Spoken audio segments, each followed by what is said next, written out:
তো পবিত্ৰ ৰমজান মাহতে দুই হিন্দু যুৱক ৰাহুল আৰু মনোজে এবাৰ ভয়ংকৰ কাণ্ড সংঘটিত কৰিছে।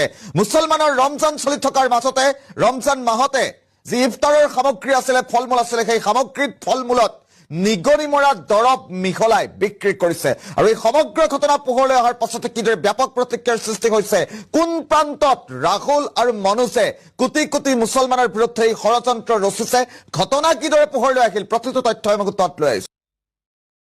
শুনিছেনে নিউজটো? ৰাহুল আৰু মনোজ হিন্দু দুটা ল'ৰা চুট মাৰানি মাতাৰ চুট।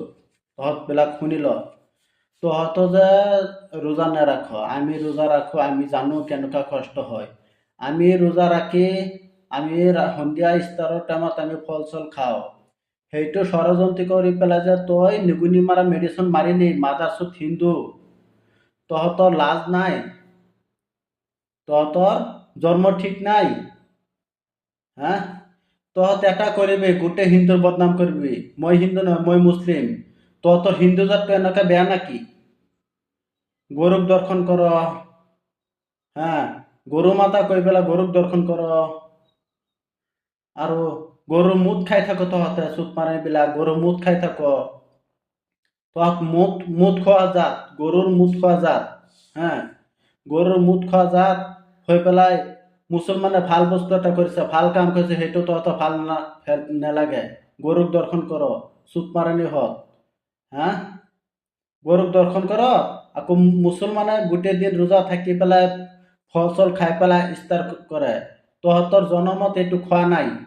মুছলমানে যিবিলাক খায় সেইবিলাক খোৱা নাই তহঁতৰ জীৱনত। মুছলমানে সন্ধিয়া ইফতাৰৰ টাইমত যিবিলাক খায় সেইবিলাক তহঁতৰ জীৱনত খোৱা নাই। যদি খালিহেঁতেন তই খোৱা বস্তুত নিগুনি মাৰা মেডিচিন নামাৰিলেহেঁতেন। কিয় মাৰিলি? তহঁতৰ মানুহৰ জাত না কুকুৰৰ জাত? তহঁতৰ মুত খোৱা জাত তহঁত এটা। এইফালে সেইটো, সেইফালে সেইটো, সেইফালে সেইটো, তহঁতৰ লাজ নাই নেকি?